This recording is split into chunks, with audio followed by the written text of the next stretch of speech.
Bismillahirrahmanirrahim. Elhamdülillah, salatu ve selamu ala Resulillah, amma ba'd. Esselamu aleyküm ve rahmetullahi ve berekatuhu. Muhacirlikte yaşayotgan, musafirlikte, müşküllikte, chet eldik hayatını sürdürüyotgan bütün qarindoshlarimiz bugün yine ekranımızda görüşüyotimiz. Bugün bizdeki alaydı programımız boludu. Şunun için ben sözünü ilacı bak kıskartışık tercime. Çünkü vaktimiz 1 saat 10 minut 20 minut etrafıdla. Bugün qadirlik mehmanimizden birini teklif kıldık. Avustralya'dan Ümit Musabayev qarindishimiz. Aynı zamanda bugünkü dersninki sahibi olan, bugünkü sözlep turgan söhbetninki teşkillikçisi olan, tüzgüçüsü olan kişi. Ve aynı zamanda bizim vatanimizde Akufka Musabayevlar deb atalgan ma'rifshunos ecdatlarımızdan, yani ata-bobolarımızdanki ecdadı bolgan, mirasxo'rlari bolgan, nesli bolgan qarindoshlarımızdan birisi. Bugün Şarkı Türkistan'da bolup Xitay zulmünün, yani bugünkü atalmış terbiyeleş kampları deyilgen tutkun kılış turmalarınınki nima uchun Xitay 50-60 yıldan beri ilip mangmagan bu zulmünü bu qitim hassilab katlap ciddi bir şekilde Uygurlarni assimilasiya qilish, ciddi bir şekilde Uygurlarni tugutish, yo'qotish ve qattiq ciddi şekilde yani biz oylab bakmagan bir derecede dünyanın bir şengisi kelmegidek bir derecede Uygurlarni turmaga ilish ve her taraftan qisish, dinimizni, milli örf adetlerimizni yo'qotish meselesinde nima uchun bu yo'lga kirib qoldi degan savolga bo'libmi bu savolning bir qismi bo'lgan, ya'ni javobining bir qismi bo'lgan Sharq Turkistonninki geopolitikalik sabablari, ya'ni Sharq Turkiston Mao mesele tüpeyli'den Xitay bugünkü günde zulmünü ciddi bir şekilde köpeytişke ve yığırıltışka başladı degan bu cevabını eliş için bugün yani alayidi yani bir tarafımız bo'lgan 3D şekildeki bir sistem bilen qarindishimiz Ümit Musabayev bizga o'zining dersini, o'zining söhbetini anlatıdı ve bununla bağlanışlıq bo'lgan atrofimizdagi davlatlar bo'libmi bir belvaq bir yo'l planında ko'rilgan quruqliq yo'llan bo'lmasdan ve bu dengiz tarafdagi Sharqiy Janubiy Osiyo davlatlarida nima ishlar yuz berdiganligi ve kelgusidagi agar urush bo'lib qolib qolsa Sharq Turkistonning o'rnidan qayerda ekanligi, bu urushda Sharq Turkiston xalqininki o'rnining geopolitikalik sebeplari ve xalqning o'zininki sebeplerini bizge bugün bu kısa vaktimiz içinde anlatışık derişidu. Ben hemen sözüne qarindishimiz Ümit Musabayevga berime ve bir taraftan bu bizdeki programımız naq maydonda ko'rinib atandı. Onunla bir qarab etkendan keyin demek ko'rinib tuttu. Allah razı olsun. Aziz dostlarım, programımız bugün biraz ciddi. Onun için derhal en behrli sanlarını talep kılıma. İlanımızın ben behirligen 20'den artık qarindishimizga alaydı rahmetini etime.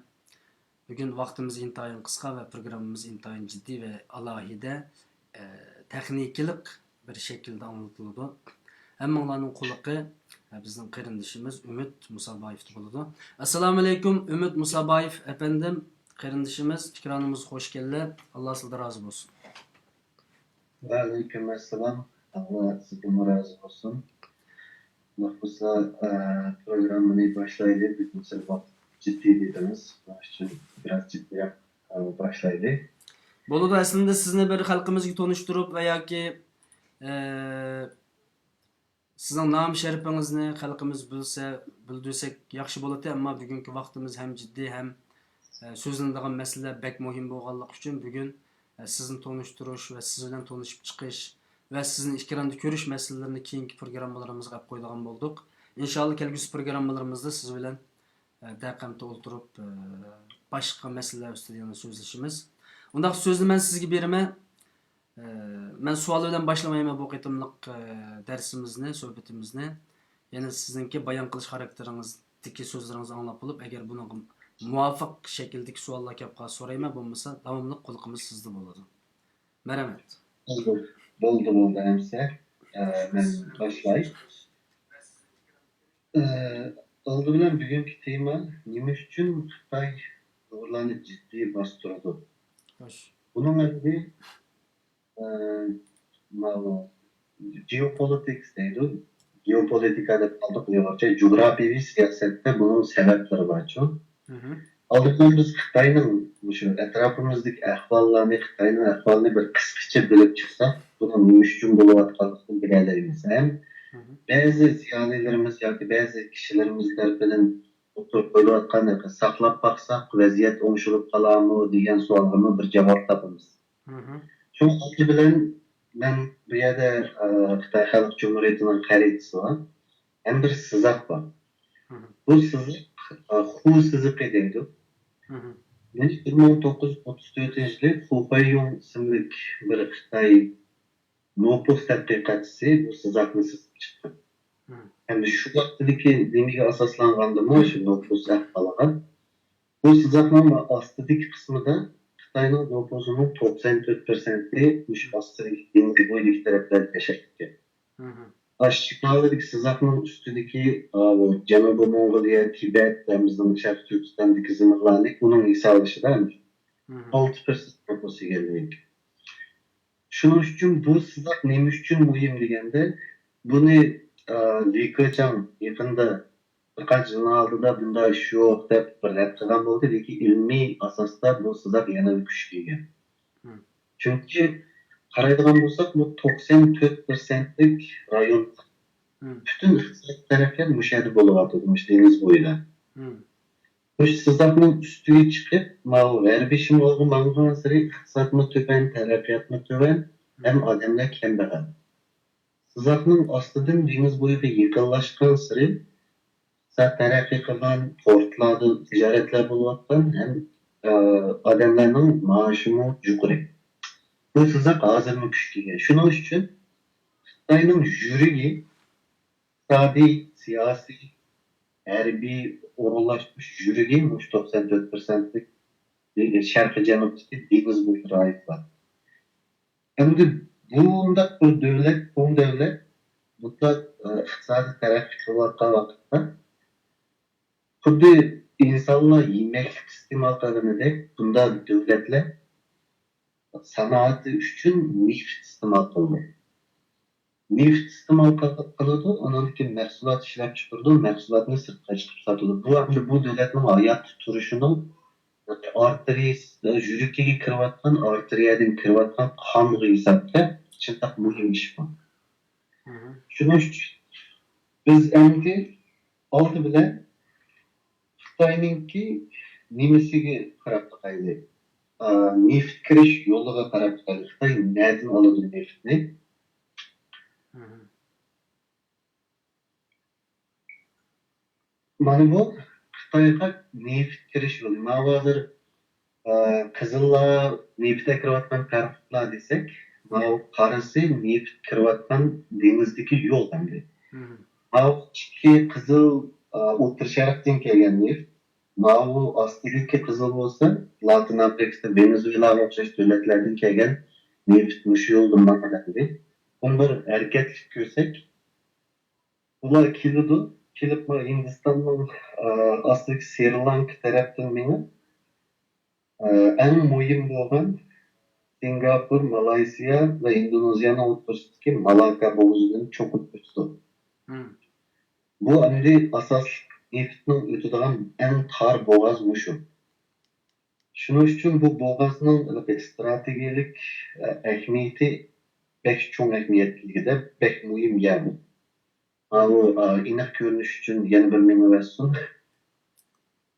Endi bu yerda hozir Xitoyning umumiy kelayotgan neftning 80%i mushu liniyadan kelayotgan bo'lib, Hı. quruqdan Turkmanistonning gazi degan bizdan o'tadigan ham bizning Sharq Turkistonning nefti ham gazi qo'shgan vaqtda uni chiqarsak 80% sanoatining iste'mol qilayotgan nefti mana shu yerdan keladi. Endi bu yerga kelgandan keyin mal chiqish kerak. Bu neft iste'mol qilib mal ishlab chiqargan kun malning chiqish yo'li bu arteriyadan kirsa yana bir tomir chiqqandek qonning chiqish yo'lini ko'ramiz endi. Hı. Mana Xitayning ticaret yo'li, ya'ni mallarning chiqish yo'li. Bu mu yana shu dengiz qirg'oqlaridagi rayonlar muhim. Bu yerdan chiqib, bu yerda Malaka bo'g'uzidan o'tganlari va Yevropaga va O'rta Sharqqa, Hindistonga ketadi. Hı. Asti tarafga mang'an 3-4 liniya bu Indoneziya orqali Avstraliya degan Sharqiy Janubiy Osiyoni tuvanlik davlatlarga ketadi. O'ng taraf ustiga chiqib ketgan taraf bo'lsa Amerika mang'an yo'l. Hı. Endi bu liniya hozir shu Xitoyning shu Sharqiy Janubiy Osiyo dengizidagi Janubiy Xitoy dengizi deydi. Hı. Bu yerdan o'tayotgan hozirgi tijorat summasi 5 trilyon dollardan yuqori. Hem dunyoning umumiy dunyoda bo'layotgan tijoratning kechirsizlar 66% o'sha yerda o'tayotgan. Hı. Shuning uchun buning ticaretinin malının çıkışıdımı hem neftinin kirişidimi şu Malak Abay Çembergah'ın Malaka boğuzulık başlayıp Xitayning şu Kaynandağ bağışı ve varlıklı bu yer intayın mühimi. Hı. Şunu ikinci Dünya Uruşu'nun tartı aşı keyin Amerika bu rayonga intayın dikkat Xitayning kendisi yoğunlar ketmeslik için Amerika'nın Arallar Zinciri stratejisi tamamen. Hı. Bu endi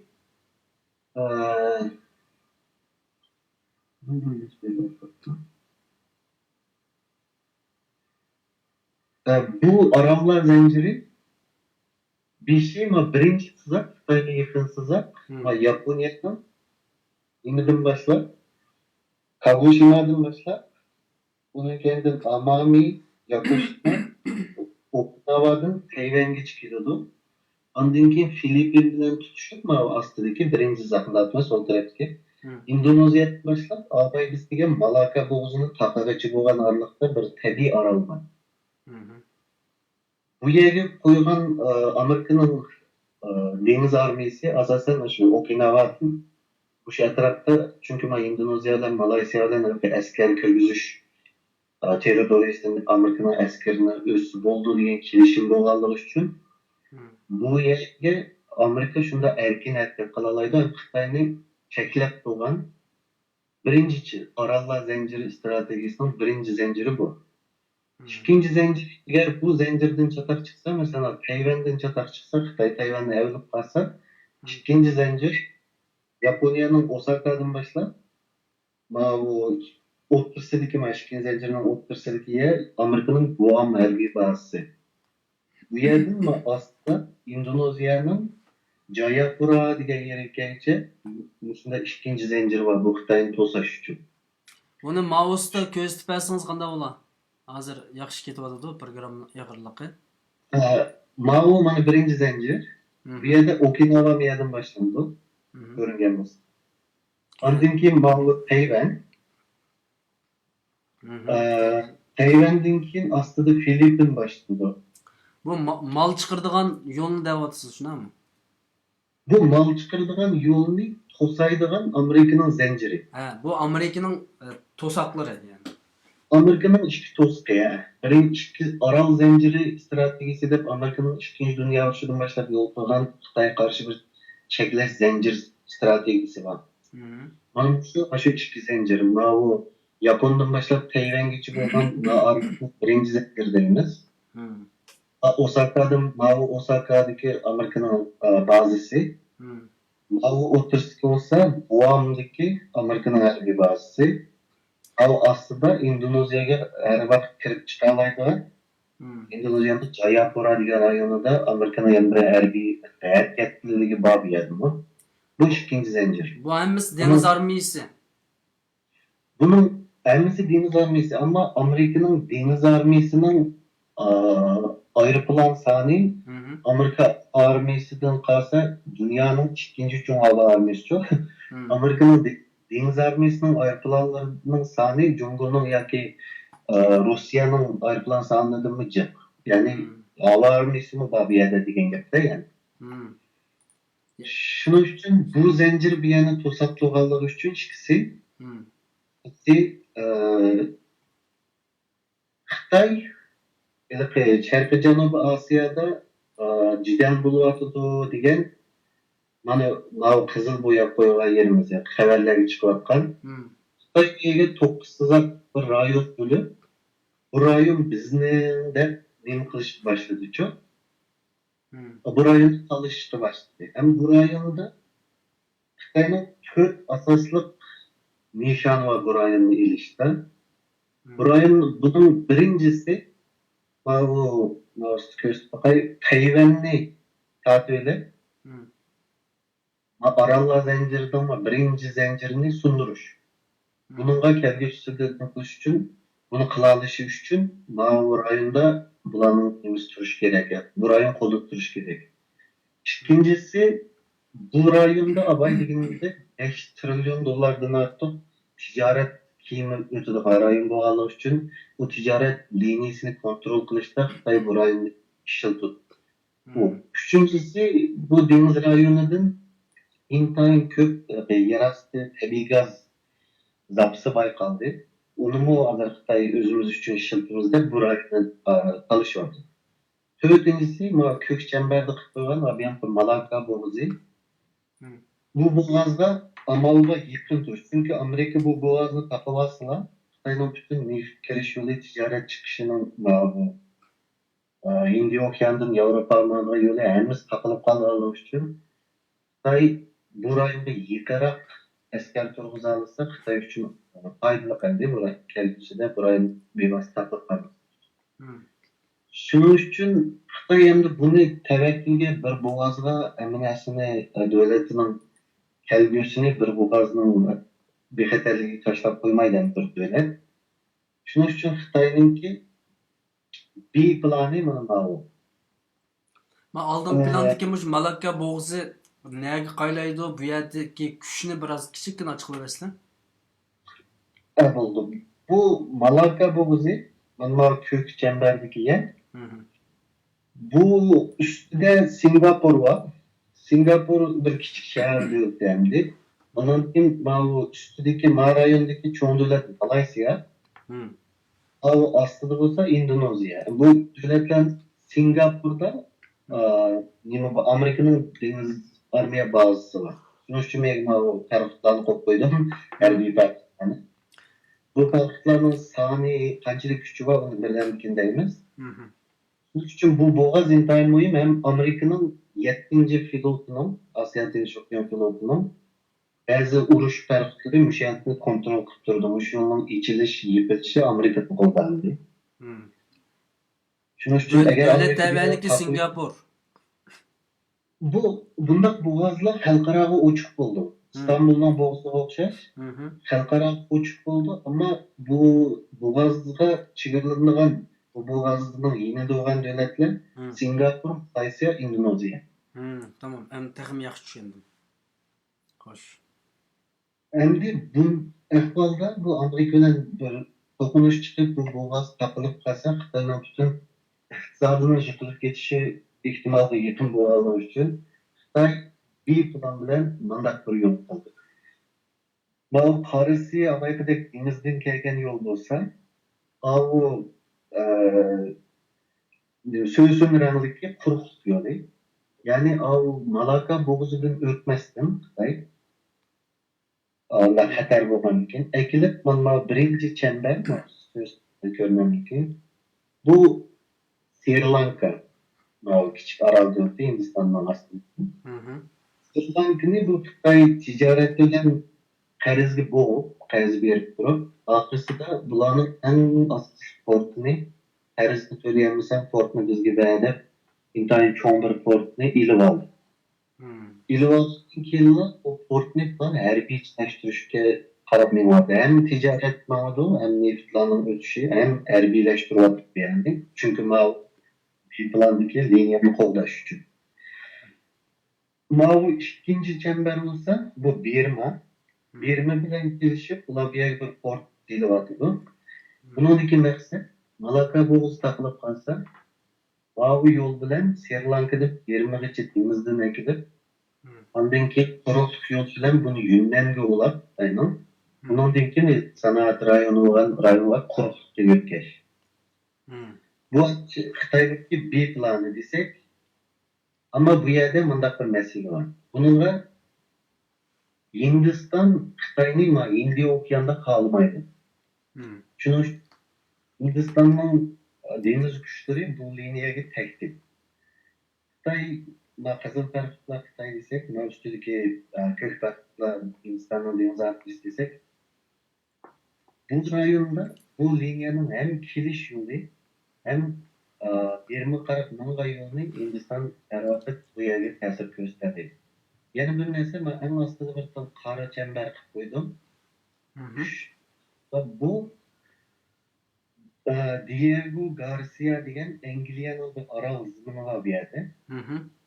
Hozir istihvoz kechmagan burungi territoriyalardan birisi. Bu yerda 1971 yilning oyog'i Amerikaning deniz armiya bazasi bor. Shuning uchun endi Xitoyning bu B plani Hindiston bilan Amerika bu yerda hamkorlashsa, bu B plandagi bu liniyani bu kesib o'tadi. Şunun bilan Xitoyga o Malaka aralığını akmadı. Hem de bu B planla kurup çıksa bunun bir askeri tehdit var, bir harbiy tehdit. Şunun bilan Xitoy qanday qildi deganda C plan o'tdi. C plan bo'lsa, nolib. O'rta Sharqdan kelgan neft yo'lini Hindistonning Sri Lankaning ostidan yoki Malaka bo'g'zidan o'tmasdan birinchi chambar megafonum Pakistan'da Gwadar portida bir port silosi var. Shundoq. Bu Gwadar portini quruqlik yo'li bilan Qashqarga var. Qashqardan uningdagi ma'lum Xitoyning sanoat rayoniga neftni kirish maqsad. Endi bu planda tehdit varmı deganda Abiyanka Hindistanning armiyalar azroq tehdit bo'lishi mumkin, lekin boshqalar qaraganda bir qadar bexatar Xitoy uchun, chunki Pakistan hozircha yaqin hamkorlik qilishayotgan davlat, ham bu tijorat yo'llari bo'lsin, Pakistan bu yerda manfaat oladi o'zini uchun, shu buni qo'llaydi. Yana birisi muhim nuqta, Pokistonning mayindagi davlat Eron. Asoratdagi. Shuning uchun Xitoy, Pokiston, Eron hamkorlashsa, bu liniyani qo'lday olishi mumkin. Albatta, bu nimedeki Qizil dengizning bo'g'ozlarida, Suez kanalida o'tgan yo'lda, bu yerda Amerikaning, Turkiyaning, Xitoyning harbiy bazalari bor, ammo u bek cho'ng tamponni raqobat bo'lg'achqa bu yerni biz bugun so'zlashmaymiz. Bu üstüdeki avu quruqlikdan kirgan Pakistan Gwadar portidan Qashqar orqali bunda kirgan bu shu hozirgi Ipak yo'lining bir qismimi emasmi? Bu şu hozirgi Malakkadan boshlab, bu Abay tilg'agan Sri Lankadan o'tgan shunun hammasi Ipak yo'lining parchalari. Parchasi. Ammo Xitoy A plan, B plan, C plan deb bir davlat degan shunday qildi. Har xil oyoqdan chatoq chiqsin ma'lum deb hamma yo'l bor. Birisi qolsa birisidan. Ammo askariy jihatdan qaraganda Amerikaning harbiy kuchi Hindistonning ambiyatga raqib. Yalnız Amerika emas, bu Sharqiy Janubiy Osiyodagi butun davlatlar birlashib hozir qarshi chiqdi Xitoyga. Bularning hammasini o'ylasak, ha yo'l ham Xitoy uchun eng bexatarligidagi yo'lmi shu. Hamda bu yo'lda birdan bir tehdit Qashqardan o'tgan quruq yo'lning bexatarligi. Bu birdan ikkinchimiz. Endi eng bexatar deniz yo'lini tepagandagi tijoratning chiqish yo'liga qaraydi. Amerikadagi malning chiqish yo'liga qarasak, Sizning hozir Xitoyning bu planı A, B, C 3 tal planmı ya buningdanmi C, D, C planlari bormi? hozircha eng asosli amaliyotga uyg'un jo'grafiyaning bergan sharoitida eng amaliyotga uyg'un narsalar shular. Bularning boshqa planlarini o'zlarini tilga olmadi. Eng asosli qilayotgan bir balvon bir yo'lning narsasi shu. Ham buning sababi bor. Sababi eng mumkin bo'ladigan senaryolar shular. Shuning uchun davomlashtirsak, Abiyan mal chiqadigan kök rayonni agar Amerika to'sib olib qolsa, bular quruqlikdan Amerikani orqashtirmaydi. Ipak yo'lining quruqlikdan poyezd va temir yo'l va tosh yo'li bilan Yevropa tutashtirgan yo'li mana kök silab qo'yganmiz.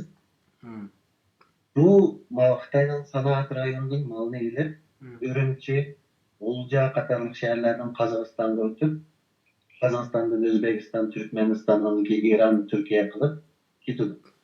Ama üstüde yeni bir sızaklar var bazı bir haritlerde ama o sızaklardaki ticaret yolunu destek sınaştı anca işe yaramadı. Çünkü Germaniyadan mal qaytib kelgan mallar ve araqlar keptike içindeki suluk nesli ettirler. Ama bu diyenin nimesi de soğukta işte. O nesle tonlap gidip Dima Xitoyga kelganki erib uni suv tarkibi ishib ketib, juda buzilib. Shuning uchun hamda rasmiy to'liq ishlatadigan yo'l desak, shu sizaqli yo'l hozircha ishga yaraydigandek turdi Xitoyga. Endi bu yo'lning bexatarligi Xitoy uchun intayin muhim. Bu yerda man xaritaga qarab turib deydigan yana bir muhim narsa, yolg'iz Uyg'urlar emas, yolg'iz Sharq Turkiston xalqi emas. Xaritaga qaraydigan bo'lsak, bu Gansudan o'tadi. U yerdagi tungallarni bostirishga boshlaganligining sababi Xitoy o'zidan boshqa bu yerdagi hech qaysi xalqqa ishonmaydi. Shuning uchun bu endi Amerika dengizni hozir biz yil yeni narsa qilganda 400 ming askar ega qo'yibdi Amerika dengizga. 400 ming askar bilan dengizni qo'rshigan Amerika Xitoy quruqlikdan bir ballar bir yo'ldan oyoqdan qochsa, bunga Amerika yo'l qo'yamdi. Bu bir savol. Agar yo'l qo'ymay qolsa, bu neftning Qashqardan kirgan so'ranlik yo'li bilan tijorat malning chiqish yo'lini bexatarligi bu poyezd necha ming kilometrlik yo'llar buni 24 soat qo'lda olinmaydi. Bu 400 ming askarni urushga qilib keldimi Amerika? Ben onu birden bir kelime Xo'sh. 2012 yıldan başlap asker javatıdı bu rayonga Amerika. Onu birden bir kelime. Xo'sh. Endi hozir ma'u ko'rinishdagi muhim narsa nima deganda Xitoy bu ichki yo'lning bexatarligi uchun shu yo'l o'tgan rayonda yashagan barliq Xitoy o'zidan bo'lmagan xalqlarni hammasini bundan keyin bostirib o'rnidan topanmaz, bununla tehdit eklenmez algıya gap koymakçı. Şunun için bunun dikin vaziyet kandak bulduğu digende... Xuddi Arakandagi musulmonlarni qo'zg'alayotganga o'xshash. Qo'zg'alayotganga o'xshash, yolg'iz Uyg'urlar yoki musulmonlar emas. Bunun dikin Mongollarning ahvoli nacharlashib mumkin. Bizda yashayotgan Shivalarga ishonmaydi ular. Shuni bütün Şarkı Türkistan halkı hem Gansu'nun Tungalları hem bazı işki Mongollarının bastırışlar bundan keyin başlanışı ve texim iğirleşip ketishi mumkin. Yani qirg'inchilikni bundan keyin boshlashi mumkin deysiz. Rasmiy qirg'inchilikni. Cho'ng bir voqea chiqish ehtimoli yuqori. Endi umumyuzlik ahvolga qaraydigan bo'lsak, Abiyanqılarning hammasini o'z ichiga olsak, Xo'sh.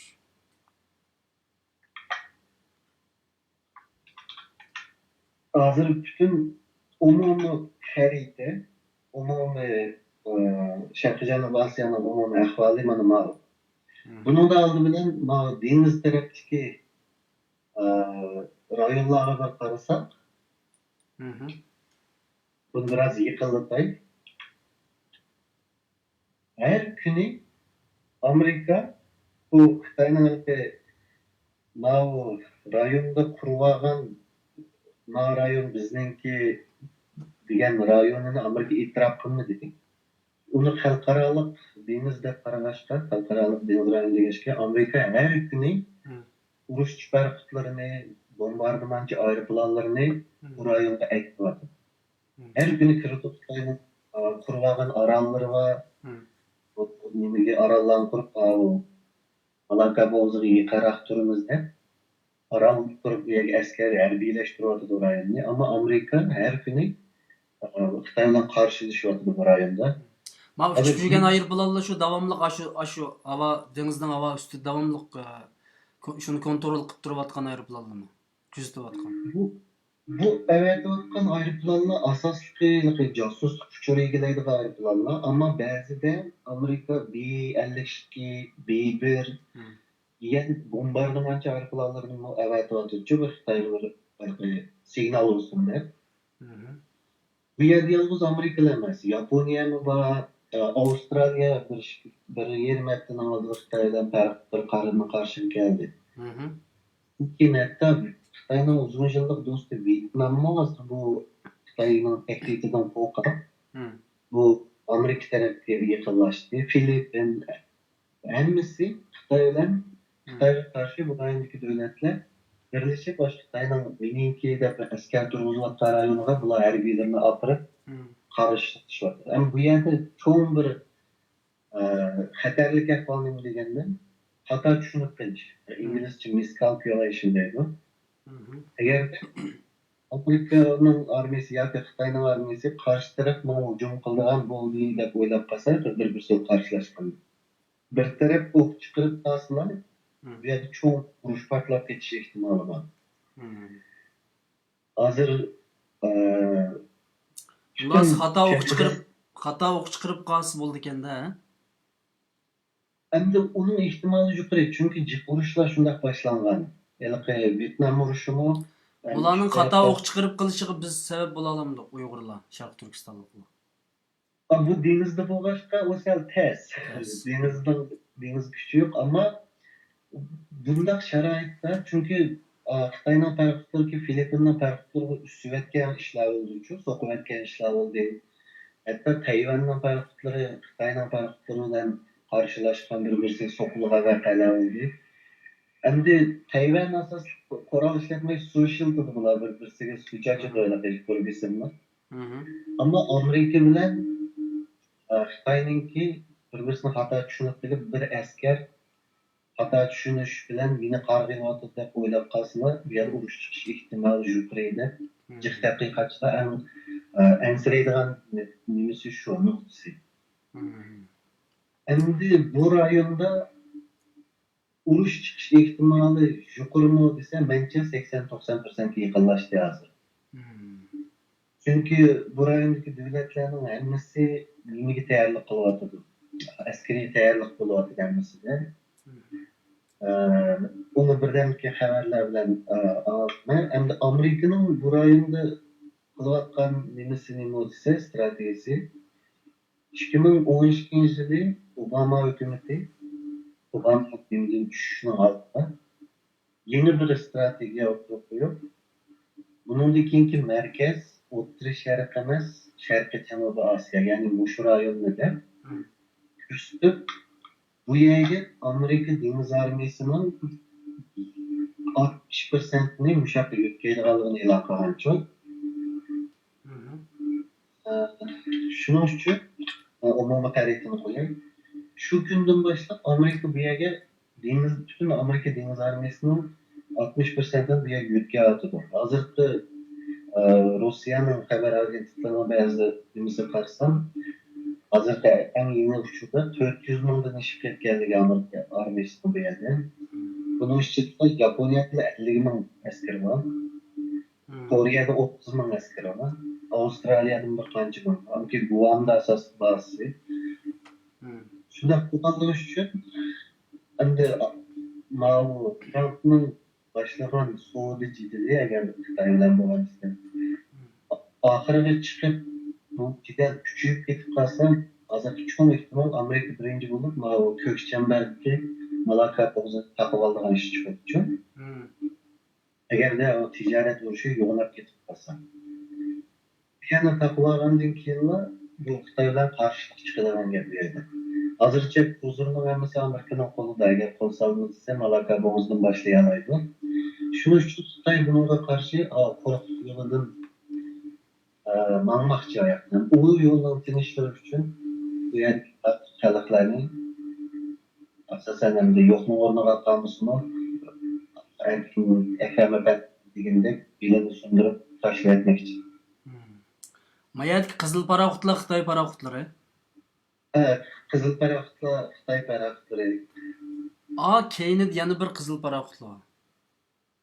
Bu bu yerdekin deysiz. Bu en Bu ahırdaki. Sirtlankadaki Xitayning qurgan portida harbiylashtirilyapti. Bu yerga bu harbiy panohni avatish ehtimoli juda balki bir qancha avatgan bo'lishi mumkin. Hı hı. Bu Hind okeaniga ichilyapti emasmi Xitoy Hı mana bu hı. yoqqa chiqib. Ammo u yerdagi ko'p taraflar bu Hindistonga tarafdir desak.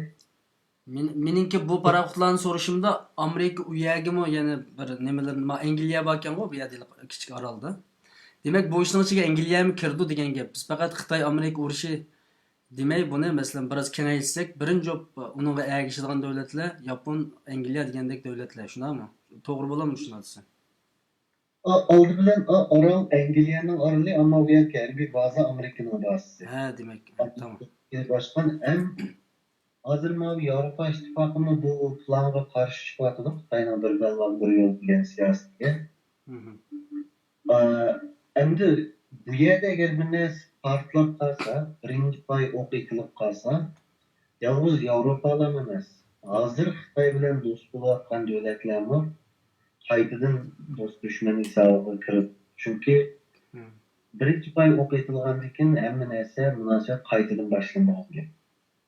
Shuning uchun hozir Xitoy bilan yaqin ko'rinayotgan davlatlarning munosabati bir-biriga ancha ishonmaslar. Qozog'iston bo'lsin, O'zbekiston bo'lsin, ularni Xitoy kuchlanib kelsa birinchi bo'lib o'zini yavitadigan biladi. Ammo hozirgi sharoitda iqtisodiy taraqqiyot ekanligi uchun bir balon bir yo'l siyosatimi taraqqiyot ekanligi uchun iqtisodiy taraqqiyot bo'lgani uchun ular undan hozircha mamnun. Ammo Sharqiy Janubiy Osiyoda Amerika bilan Xitoyning o'rtasida birinchi pay o'q etilgandan keyin Hı. bu munosabat hammasi qaytadan boshlandi. Balkim Xitoyning yangi tug'ilgan davlatlar yanada turishi mumkin. Xitoyning eng yaqin degan davlatlari qarshi tarafga o'tishi mumkin. Buni shu vaqtida ko'ramiz. Endi umumiy ahvol bu. Bu xaritaning ichida Shimol Janubiy Koreyaninki ta'siri qanchalik? Bu urushning ichida. Shimoliy Koreya, Janubiy Koreya deganlarni ular niyada bularni bu zanjirning ichida qoladi.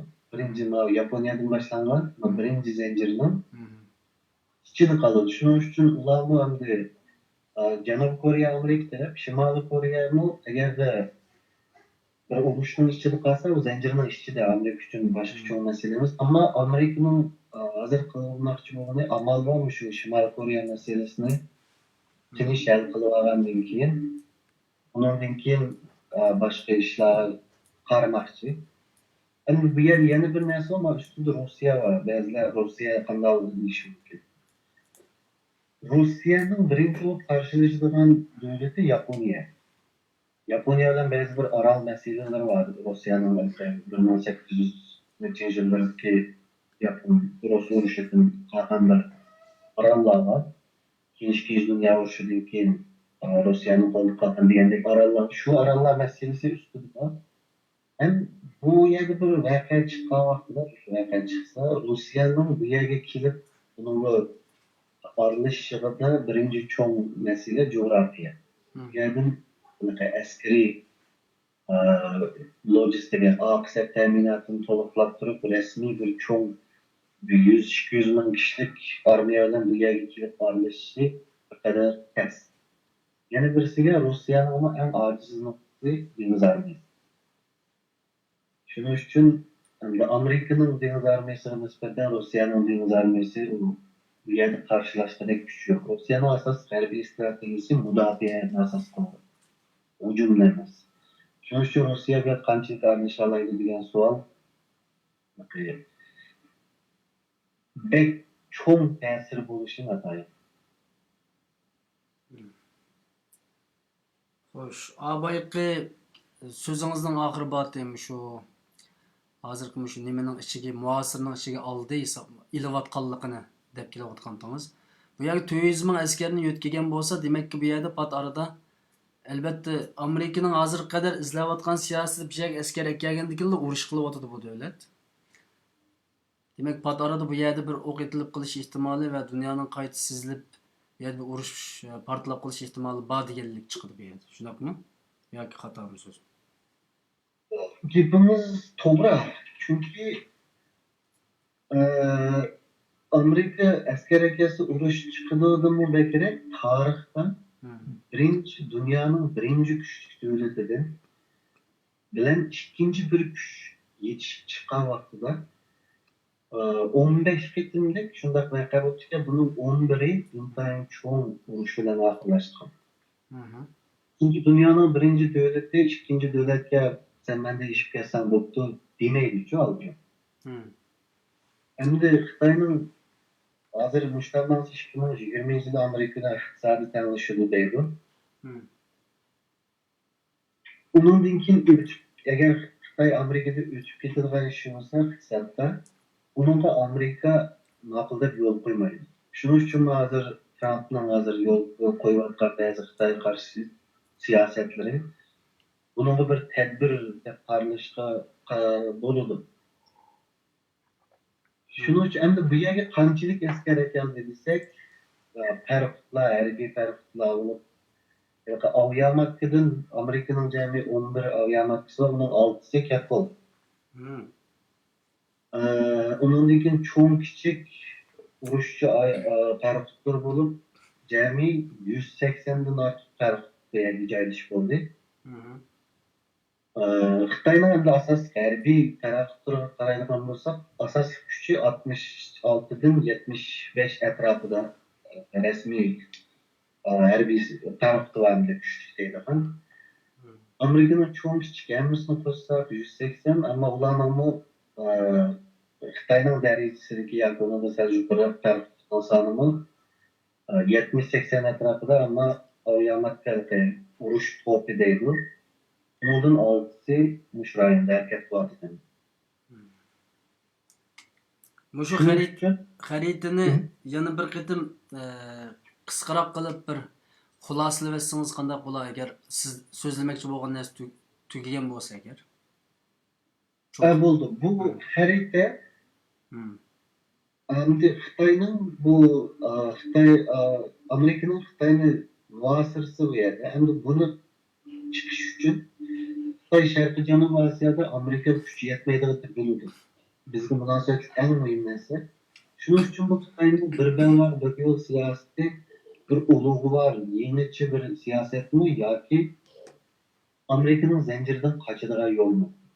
Buni bir so'rash kerak. Endi bu yerda asosiy so'raydigan yana bir savol bor. Bu rayonda urush chiqadimi? Birinchi savol. Ikkinchi savol, urush chiqsa, albatta dengiz bilan Xitoyning dengiz armiyasini yo'q qilib etib, uningdagi urush tugamdi. Bu ikkinchi savol. Üçüncü savol, agar urush kengayib ketib qolsa, keynidagi Sharqiy Turkistonda qanday ahvollar bo'ladi? Amerika orqasidanmi qo'l solamdi? Buni o'ylash kerak. Endi men bundan sirt bir qancha xabarlardan, shu rayonga munosabatli muhim xabarlardan bir qanchani ko'rsatay, bir 5-6 tane. Ahvolning qanday ekanligini bir aks ettirgan xabarlar. Birincisi mana bir belbaq bir yo'l degan Amerika xaritining Xitoyning e'lon qilgan xaritasi. Buningdagi siyriq chiziqlari iqtisodiy belbaq deydi. Gvadardan kirganlari Guamidagi neftning kirish yo'li. Ustiga qarab chiqib ketgan, Urumchidan boshlab chiqib ketgan yo'l bu iqtisodiy belbaq. Ostidagi ko'k dengizdan kelgan yo'l bo'lsa, yo'l bu. Shuning uchun bir belbaq bir yo'l degani mushu. Bu bir belbaq bir yo'l siyosatida Amerika yo'q. Shuning uchun Amerika bu planga birinchi ya'ni Xo'sh. Agarda Amerikaga qarshi bu plan amalga oshib qolganda bu Amerikani dunyo tijoratidan chiqaryapti degan gap uningga Amerika ma'qul deyishi notayin. Amerika jiroq bo'lganligi jo'grafiyalik sabab uchun yo'qmi yoki nima sababdan yo'q? Coğrafyalik sebep emas. O Xitoyningki nimasi yani plani, cho'ng stratejiyasi yeni Amerikaning dunyoga qo'ygan hozirgacha qo'ygan sistemasi qarshi Xitoy yeni bir sistem qo'yamiz deb chiqyapti. Endi buni iqtisodiy jihatdan Hem de kutlalamda yaklaşık aldığın kitabında Xitaydan çok uzun işçiliğin nurgun mesele var. Bunun için bunu e, bu emelge açtı dikilimi Amerika bunu da yani o yine. İkinci buyum ise münasebetli kadar Mavu Adem, Küzenek Adem bu grupta Avustralya'nın baş ministri olan, ki Avustralya Taşçı İşler Ministri olan ismi Kevin var. Bu adam baş ministr vaxtida 2019 yılı Amerika'da bir ziyaret kılanda Hillary Clinton'la görüşke vaxtida bir nehbi bir kelişimleri. Nehbi bir jirin içip sözleştikçe bunu keyin Wikileaks 2010 yılı aşkarlı ettiğini İngilizce'ni. Bu Avustralyan baş ministri şu vaxtdaki Hillary Clinton'ga 2019 yılı Xitayga hücum kılanlar Xitayning bütün stratejik korallarının ornunu Avustralya istihbaratı ornunu bilip olmak. Bizlerge birimiz Xitayga hücum kılıkını yaxşı vaxtı depki 2009 yılı. Bununla karşı Hillary Clinton'un şu vaxtda bergen cevabı hazır Xitay bizning bankimiz, biz özümüzning bankisiga bunda iqtisodiy krizis vaqtida o't qo'ymaymiz deb javob berdi. Keyin bu xabar oshkorlanib ketgandan keyin bu kameratni Avstraliyaning televiziyalari ziyorat qilib, mustaqilligimizmi deganda bu odamning javobi deganimni e'tirofmi qilmayman, inkormi qilmayman dedichu. Bu bir munosabat qaramdi. Endi 2012 yılı Amerika'nın Mudofaa Ministri Leon Panetta Amerika'nın yeni stratejisi e'lon qilingan xabari Amerika'nın 60% deniz armiyasi Asya Pasifik'a yürütülüyor degan. Bu amaliyleşyapti. Yani 2020 yılgacha yutkab bo'lamiz degan 2020 yılı chiqishi qoldi. Yani kap bo'ldi asosan 80% bu ülkelerinin. Yani devamlı kelyapti. Xitoy tarafidan xabar bor deganda Xitoy Ukrainadan setib olgan Kona aviamatkasini dengizga tushirgandan keyin o'zi ikkinchi aviamatkani yasadi. O'sha oy dengizga tushadi bu 5-chi oyda o'sha. Bu aviamatkami shu oldidagisiga o'xshashroq yasadi. Bu ikkinchi aviamatkasi bo'ldi. Ham Xitoyning 3-chi aviamatkasi yasalyapti. Ya'ni Xitoyda bir tayyorlik var. Asosan dengiz bilan havo armiyasini kuchlantiryapti.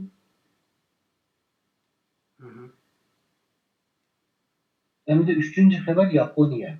Yaponiya mı asas kanununu o'zgartib, bundan keyin davlatning sirtiga chiqib boshqalar bilan urusha oladigan holga keldi.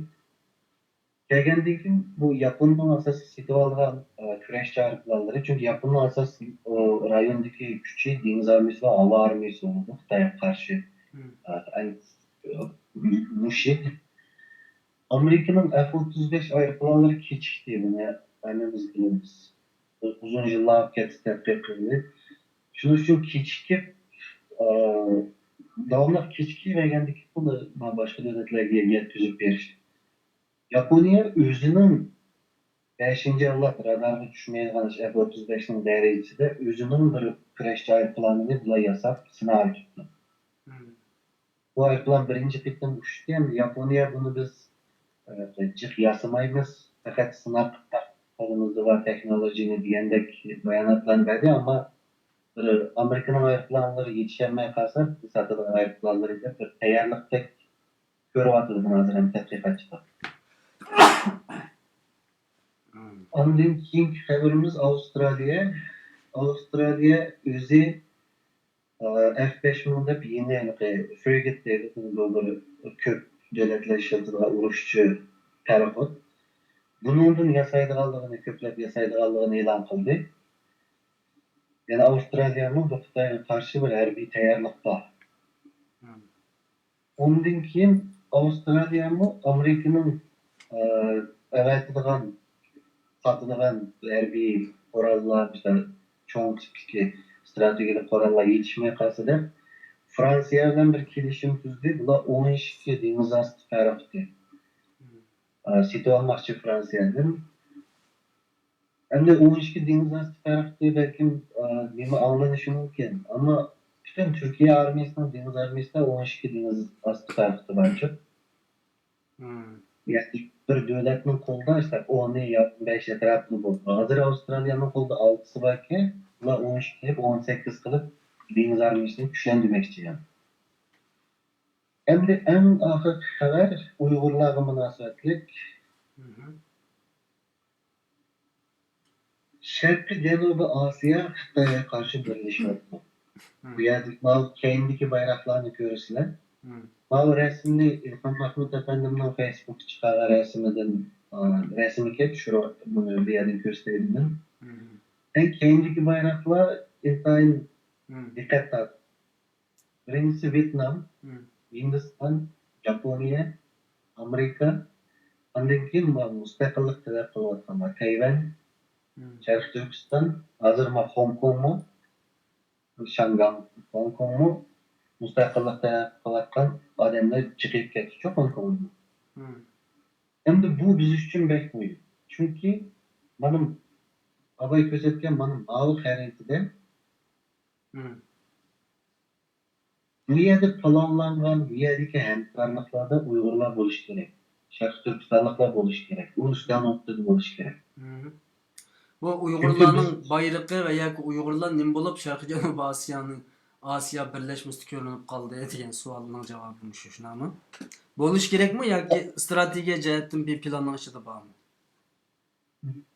Uyg'urlar Sharq Turkiston bunun ishchili bo'lishi kerak birincisi. Uyg'urlar uchun bu bek muhim. İkincisi Sharq Turkistonning Sharq Turkiston mustaqillik hareketinin bunun ichida bo'lish bo'lmasligi bizning eng chong hal qilish bizning taqdirimizga hal qilish darajada muhim rol o'ynaydi uchun. Hı. Shuning uchun hozirgi mana bu faaliyatdan ben intayin qo'shildi. Bu biz uchun intayin muhim. Bo'lishi kerak ham bu faaliyat bo'ldi. Hı. Uyg'urlarning hozir tashkilot yoki bu davosi jiddiy qildigan vaqt emas. Bizning vaqtimiz agarda biz bu Sharqiy Janubiy Osiyoning o'shandagi ittifoqning ustida bizni o'tqazsak, Hı. ondan keyin u bizning siyosatchilarimizga, strategiyachilarimizga qoladi. Bu davani, bu ustalni keynidagi mal yo'llanma Xitoyning Hı. neft kirish va mal chiqish avi yo'llanma Uyg'urlarning qanday qila oladiganini, u yerda nima ishga yaraydiganligi deganlarni shu ustalda o'tirib tushuntiradigan gap bo'ladi. Hı. Shuning uchun Sharq Turkistonliklarning bu ustalda bo'lgan intayin yaxshi ham İlham Mahmud akamizning ham Dünya Uyghur Kurultayı'nın bunu kırın intan yaxşıktan bu münasebetler devamlaşış gerek. Hı. Yani bu Xitay'a karşı birlik hem bu zincir stratejisinde Uygurlar buluş gerek. Hem Uygurlar Şarkı Türkistan müstakillik meselesini bu şu üstelde oturup koyuş gerek. Dünya Uyghur Çünkü Qurultayı bu meseleге biraz yani bu tarafga ciddi qarash kerak demoqchisiz. ciddi karış gerek. Hem Azerbaycan İçiki kelish lazım. Benim görüşümce ciddi qarashga boshlagandek turdi dunyo. Men endi betaraf hech qanday tashkilotga a'zo emas. Hı. Hem hozir his qildim Dunyo Uyg'ur Qurultayi bu yeni saylanlardan keyin buni jiddiy ilishga, jiddiy tutishga boshlagandek qildi. Hem bu davomlashishi kerak. Bu intayin yaxshi boshlanish. Hı. Ama Şarkı Türkistan sürgün hükümetinin bu Yaponiya tarafdaki faaliyetlerin yakından bir canlanayotganligini ko'ryapmiz. Şarkı Türkistan sürgündeki hükümeti bulsun, Şarkı Türkistan ya ki Dünya Uygur Kurultayı olsun, Şarkı Türkistan Müstakillik Hareketi olsun ya ki Muharip Teşkilatı olsun. Hı. Biz hemmimiz, yani hemmisi Şarkı Türkistan. Bunu bilişimiz gerek.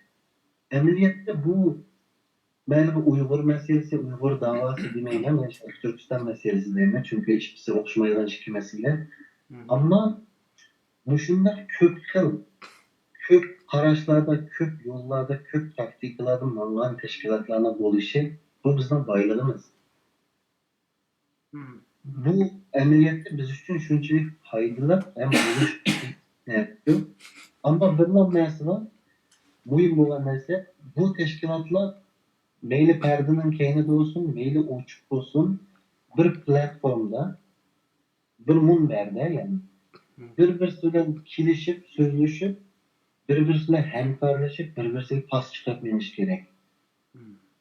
Yani şunu kılalığa vaxtıda bu köp teşkilatlarımızın kuruluşu biz üçün yalnız emas bir faydalı bir küçümüzge aylanmoqda. Evet, onu kılarsak. Albatta. Nəhayət yaxşı bir fikirdən birini qıldınız. Bu təşkilatlarning birləşishida xalqning besimi bek muhim və medianing təşviqatning besimi bek muhim. Buning shu biz rol o'ynaymiz albatta birləşishida. Hatta siyasi rehberlerimiz mi? Halkın elbette bizim işletiş gerek ama siyasi rehberlerimiz mi? Meyle hem teşkilat mı? Yalnız birisine demeyeyim. Hemmisi müşüldük bir ciddi vaziyette. Bu birkaç gün aldığı Houston Enstitüsü'nde James Millwood diye danlık Uygur şunaslar, alimler söhbət ötküzdü. O vaxtıda Nuri Türkel Efendim bir sual sordu. İslerce etnik kırgınçılık, yani genocide başlandı mı, Xitayning qilib mu dese, ular yo'q, hozircha emas degan javob berdi. Unga tushmaydi degan. Shunday kun oldiq kun bir xabar chiqibdi, bir to'g'ri bekitida Xitoy National Review to'g'ri deymi. Bir xabar chiqibdi, o xabarda deganida shu etnik kırgınçılık başlanmadı çünkü çoğun kırgınçılık tehi başlanmadı dediler. Bir Uygur şunası. Hem de bu biz için intayın xatarlik bir ahval. Hem bu Xitay özünün bu neft yolu, bu iktisadının arteriya tomirlerini qoğdaş için Uygurlarga qarata tehimi iğir nimegi ötüdü, hareketli ötüdü. Şunun için biz hem de bu ahvalda bizim teşkilatlarımız bir-birisi bilen birleşmedi, halkın isim uçtuk, isim kaysi birleşimiz, bulmusu birleşmemiz ise bu ihanetin tarih keçümeydi. Yani bu tarix qiyizladı. Yani biz aslında pek en inçki bir zamanda, makanda ve aldığımızda nəhayət çoğun bir xəter var demeksiniz. İntayın çoğun xəter var. Eğer bu xəterge bizim şu halkara vaziyetini yaxşı düşünüp, yaxşı maslashmaya alsak, hem tayyorligimiz bolsa, bu fırsat oldu bizim için. Çünkü kelgusi 10 ya 20 yılda değil, ya da 5-6 yılda, iniq mançı yılda demeyme, lekin aldığımız teres kısa, bu yerde bir kalaymakançılık çıksa, bir uruş çıksa, Xitayning ichida albatta urush bo'lgan yerda qonunning roli qolmaydi emasmi? Suriyada, Iroqda insonlarni qancha bekishiliklardan o'ldiradi. Shuning uchun bir qalaymakanchilik chiqqanda, agarda bizning tayyorligimiz bo'lsa, shu yerda moslashib ketadigan mayli qurolliq, mayli qurolsiz hozirligimiz bo'lsa, biz u yerda oyoqqa qolamiz, ham bu xatardan yengil taraf bo'lib chiqamiz. Bu bir fursat bo'ladi. Eğer de tayyorligimiz bo'lmay qolsa, bu vaqtida Uyg'urlarning ahvoli intayin nachar. Shuning uchun endi yana bir narsani ko'rsatsak, bizning jo'grafiyamizni ko'raylik. Biz Erkin Ekrem Efendim bir qancha qitim dedi, biz Uyg'urlar Kuşlarının arsada yaşayımız degan sözünü işletti. Emniyet ve intayin mühim. Çünkü xalqaro munosabatlardan ular birga. Coğrafiya senin takdiring deydi. O'zgartirib bo'lmaydigan dunyoda birla narsa bor. Coğrafiya. İnsanlar o'zgartirmaydi. Undan boshqa siyosiy ahvol, davlat qurish, har qanday ishni inson aqlini ishlatsa, birlashsa qiladi. Ammo coğrafiyani o'zgartirmaydi. Shuning uchun biz bu coğrafiyamiz taraflaylik ekranni sinfiga kiritmay. Mana bu tog'lar biz ustida Altay tog'lari, o'rtasida Tangri ikkiga bo'lib turadi. Asti Tibet tutashgan uning Hindistonga ketgan tarafi Himalaya tog'lari bilan uch tog'ning orasida mana bunday ikki o'ymonlar ichida yashaymiz uchun.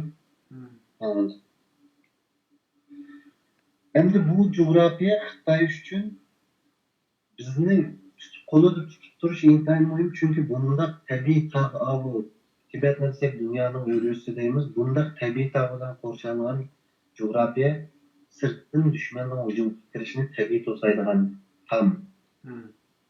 Shuning uchun Zozondan Qashqariyada yo'qotilishi qilib olganda degan gapi Hem de Oktay ismini Şincan'a özgerken. Şincan'la ilişimden sebebi neydi? Bunu ma bulundu, ma noktadan görevli.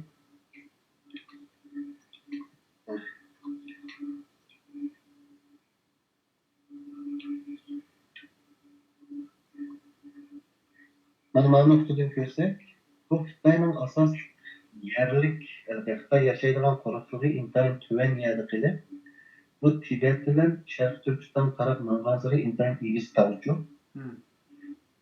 Shuning uchun Zozontanlı degan gapi Sharq Turkistonning ilişim bu yerga bizning muhim bilishimiz ishki Mongoliyaning muhimi deya vaqtida tashqi Mongoliyani aniqladi. Chunki Sharq Turkistondan keyin azroq to'pilib Mongoliya. Mongoliyaning muhimlari Beijingning muhimligi uchun deydi. Uni shu jo'grafiyaga qarasak bilamiz. Agar Sharq Turkiston qo'ldan chiqib ketsa, bugungi ishki Mongol degan Janub Mongoliya qo'ldan chiqdi. Janub Mongoliya qo'ldan chiqib ketsa, Tibetlar bu vaqtida bu Xitoyning mudofaa degan narsa qolmaydi. Chunki jo'rafiya har qanday bir cho'ng armiya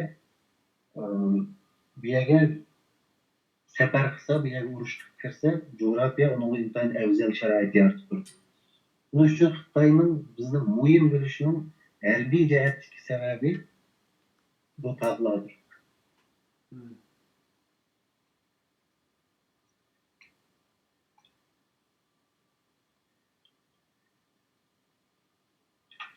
Endi mening nima qilgan nimam tugadi, endi savollar bo'lsa, Allah razı olsun. Nayet yaxşı bir ders buldu. Ben qarindoshlarninki savollariga diqqat qilyapman. Inkasda savollarni yozyapti. Agar qarindoshlar naq maydondan savol sormoqchi bo'lgan qarindoshlar bo'lib qolsa 0031 68 40 15 206 telefon qilsanglar. Bugun men ekranni cho'ng chiqarib berishimiz lozim bo'lganligi uchun men bu telefon nomerlarini ekranga yozmadik. Men WhatsApp'dan arib naq maydonga telefon qilib qarindoshimiz Ümit Musabayev bilan ko'rishadigan qarindosh bo'lib qolsa, savol bo'lib qolsa, ammo qisqa chunki bizning bugun vaqtimiz intayin qisqa. Bo'lsa, hozir arasanglar bo'ladi. Agar telefon muhim, ya'ni telefon qilinmaydigan qarindosh bo'lib qolib qolsa, xo'sh, men bir qancha savollarni tayyorlab qo'ydim va avval shu inkast yozgan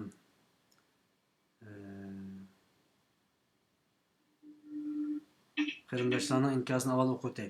Amerika bir belvaq bir yo'lni vayron qilib, Xitoyni parchalamasa dunyoga tahdid bo'ldi deb o'ziniki nimasini fikrini yozibdi. Ya'ni Abay menga o'xshash bir gap qilibdi bir qarindoshimiz, Muhammad Farabiy degan qarindoshimiz. Bizning qo'limizdan kelsa, biz boshlab bergan bo'lsak shu ozodlik urushimizni debdi. Bu yerda ya'ni bu quruqliqda hozir bu Sharq Janubiy Osiyoga qaragan vaqtida quruqliq tarafdan qismoq qiladigan hozir hech qanday bir narsa ko'rinmaydi ekan, shunami? Umid efendim. Quruqliq tarafdan. hozir nimada quruqliqdimi Amerikaning nimasi bor? Masalan, bizning elimizda Afg'onistonda bazasi bor. Afg'onistondan to'liq chekinmadi Amerika. Qirg'izistonda Manas bazasi bor. Shuning uchun u tarafdagi nimalar askariy kuchi, u yerga yerlashtirgan kuchi bu qadar jiq bo'lmagani uchun ular asosida logistik oqsab ta'minoti Afg'onistondagi Amerikaning urush uchun ishlatgan ba'zilarga. Ammo u tarafdami, ya'ni u abay deganimdek birinchi vaqt aytilgandan keyin jiq narsa o'zgarishi mumkin. Bunda olganda Qozog'iston, Qirg'izistonlardagi bugungi o'zgarish, masalan, yaqindan beri qirg'izlar jiddiy bir Xitoy qarshi faoliyat yoki shaxsiy faoliyatlarni ilib beryapti. Qozoqlar zodi boshladi, bir ikki oydan burun boshladi Xitoy qarshi faoliyatlar. Ya'ni O'rta Osiyo tarafdan bir partlash, ya'ni bir uyg'unish bo'lib qolsa, buning quruqliq tarafdan Xitoy qarshi mustaqillik harakatimizda quruqliq tarafdan bizga intayin cho'ng foydasi bo'ladi demoqchisiz. Ben yalnız O'rta Osiyoni demayman. O'rta Osiyo olsun, hatta Pokiston olsun, Hindiston olsun, hatta Rossiya olsun, hammasi hisobotni qaytadan qildi. Yani hammasi biz tarafga o'tadi demoqchi emasman, ammo Bu xalqaro munosabatlarda davlatlar faqat manfaat uchun ish qiluvchi. Hı hı. Ba'zi insonlarimizdagi Rossiya burun bizni sotgan deb.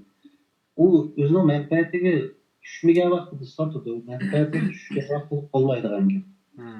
Shuning uchun agar bu yerda to'qinish chiqib qolsa, hatto Pokistondami ular Xitoyning do'sti bu Najis Pokiston bizga qo'llamaydi degan qarashmi xalqaro munosabatlarda xato. Chunki Hı.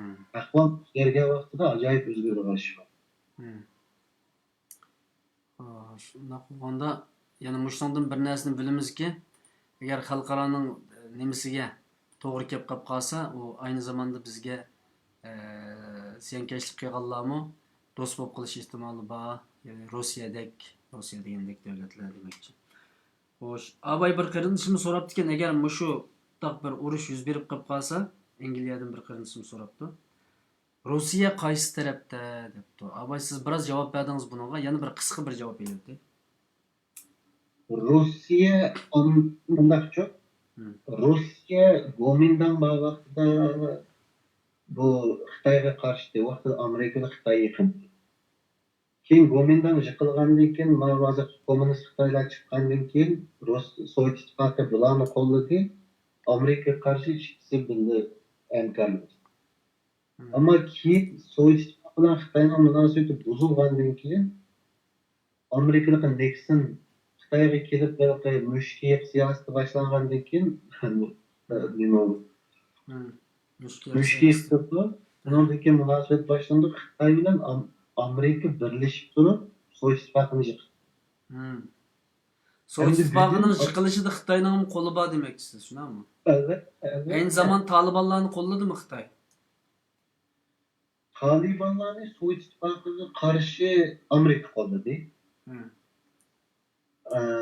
Xitoyning roli bo'ldimi deganda bo'lgan bo'lishi mumkin, ammo kesib qo'lladi deyamayman, ammo bo'lgan bo'lishi mumkin. Chunki dunyo siyosatida bugun terrorchilar ertasi kunsi erkalik jang sulhashi. Çünkü Talibanlarni hozirgacha to'g'ri tushunadigan kishilar bor aramizda-chu. Masalan, Urumchida yig'in ochdi, Beyjingda yig'in ochdi Xitoylar bilan.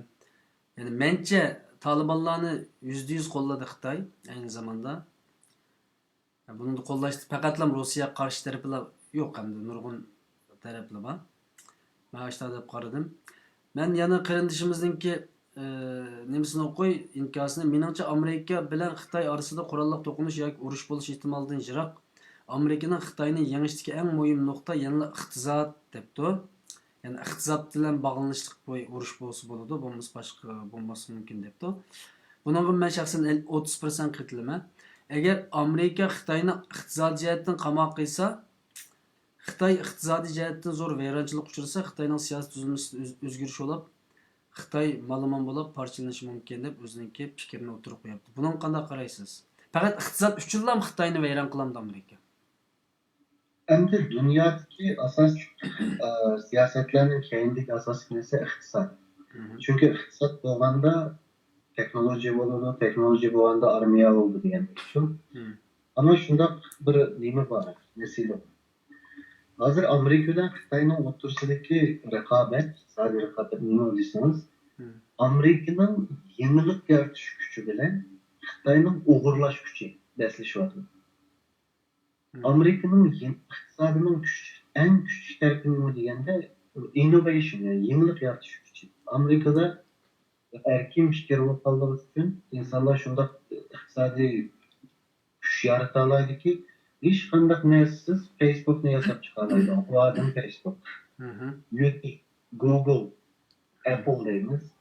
Bu Amerikaning eng muhim kuchi, ya'ni iqtisoddagi eng muhim kuchi bularning yenilik yaratish kuchi. Endi Xitoy nima desa, Xitoy hozirgacha eng yuqori texnologik narsalarni ijod qilib chiqdi. Xitoy asosan Amerikadan qonuniy yo'l olsa setib oldi, setib olamiz, o'g'irlaydi degandek uchun. Shuning uchun ham bundan keyingi raqobat shu. Amerikaning yenilik yaratish kuchi Xitoyda ishib ketib qolsa, Xitoyning o'g'irlash kuchidan. Bu vaqtda urush chiqishi notayin. Ammo agar Xitoy yana davomli shuna bu Huawei'ni deymiz, Tongshinni deymiz, ham bu Amerikaning uzunluq yog'i iqlimlik bo'lib ketib Xitoyning yunqiyotgani, Xitoyga bir davlat norozilik bildirayotgan temalardan birisimi shu texnologiyasini o'g'irlashdir. Hı. Şuna Amerika'nın iqtisodiyot yenilik yaratish o'g'irlashdan tez olgan ekan, yillar ketadi bir yeni bir texnologiyani sinab, uni nailab, sinab, undan amaliyotga qo'yishdi. Shuning uchun Amerikaning iqtisodiy o'rlishi sal ostlab qoldi. Hı. Şuna. Ammo Xitoy uni o'g'irlab etmayapti. Shu raqobatda qaysi yensa, Hı. shunga bog'liq ham bu ish. Yani bir kardeşimiz soruptu, Rana Yaşar deydi. Şu işler 100 yılda bir yanılıp durduğun yanı dünya düzeni dairesi içinde mi dep. Taze mesela siz sözlegenmiş dersininki. Bu ilki yanı dünya düzeni bu anda internet dünyasından aitcik takılıp yani imperialist güçlerininki yak masullardan yak buna münasebetli güçlerininki dünyanın her 100 yılda bir kıtım yanılap durduğanlığı uruş falan bolsun, meyli siyasi başka cihetler bolsun. Bu bizden bek diqqatimizin çekiyor. Bazı ben görme. Ama bu kardeşimiz depti ki eğer bu yeni dünya düzeninin içinde bulunmasa, tüzülmesinin değil düzenini. Bizden paraz kılganımızdan bekli farklı bir netice mümkünçülük var deydi. Yani bu kardeşimiz yani yeni dünya tüzülmesi de başka bir gap var demekçem hesapta. Ve bu yeni dünya tüzülmesi bop kalsa Xitaylarning o'rni qayerda deydi. Mesela siz yeni dünya tüzülmesiga qanday qaraysiz? Shundan boshlaying. Ben bu anlatan o filmlerini, izleyen filmlerini. Ama biz asaslık kılıp ben bu halkara münasebetler okugan ama hazır başka kesipten ben. Şunun için bizden de asaslık meselemiz ilmi meseleden karşı noktadan karşı. Bu vakat falanı analiz kılış hazır kılıp. Çünkü o yeni dünya düzeni diyen bulmuşsun mu? Ondak mesele arlaştırmayı analiz kısınız mı? Hem de devletlerin menfaati için devletler işlerini kılıp uruş maksat emas. Bana oradan bir uruşu alaycı dene şu. Bu burun dışında. Baş imperiyalar devirler demiş. Uruş bir vasıta. Uruş üstün milli menfaatini qo'llash uchun ishlatilgan bir vosita. Shuning uchun o yeni dünya düzenini o'tirsa qo'ymasak, bir tarix bilan bir nevisini aytay. Hatta bazıları hazır dünyanın iqtisadi shunda irmash-chirmash bo'lib ketdi. Bundaq ahvolda urush chiqishi natayin deyishi mumkin. Globallaştı dünyada. Dünyanın hozirgidimi bek globallashgan vaqti bo'lgan 1914-yili. U vaqtida bilingan dünya Yevropa ham esas. Yevropada insonlar pasportsiz kiradi. Şu iqtisod Fransiya, Angliya, Germaniya, Rossiyaning bir-birisiga bog'lanib qolgancha. Yani şunda dünya şu Avrupa'nın da asas vaqtda taraqqiy qilgan dünya Avrupa'da bir-birisindagi iqtisodiy shunda irmash-chirmash bo'lgan eng yuqori darajasi 1914-yili, bir yildan keyin 1915-yili birinchi dunyo urushi chiqqan. Shuning uchun iqtisodning bir-birisi bilan chirmashib ketishi yoki boshqa bir narsa bo'lishi urushni bo'lmaydi degan ma'noga kelmaydi. Hem dünya düzeni mas'ullar bo'lsinmi bo'lmasinmi devletler özünün ahvoliga qarab o'zining menfaatini qo'llash uchun bir-biridan chirkish bo'laverdi. To'g'ri. Ammo sizlar uchun bu yangi dunyo tuzilmasini qilayotgan bu mas'ullar bo'lsin, kim bo'lsin, bular bormi yoki dunyodagi bir qancha oila deyli. Yani bor bular, ammo nima mu yani bular bu şekilde hareket qilamdi zaten. Endi o tepimizden sizce Cumhurbaşkanı'nın Xitoyning Merkez Bankası'na mas'ullar boshqaramda qo'yishi to'g'ri. Xi Jinping. Ha, tamam.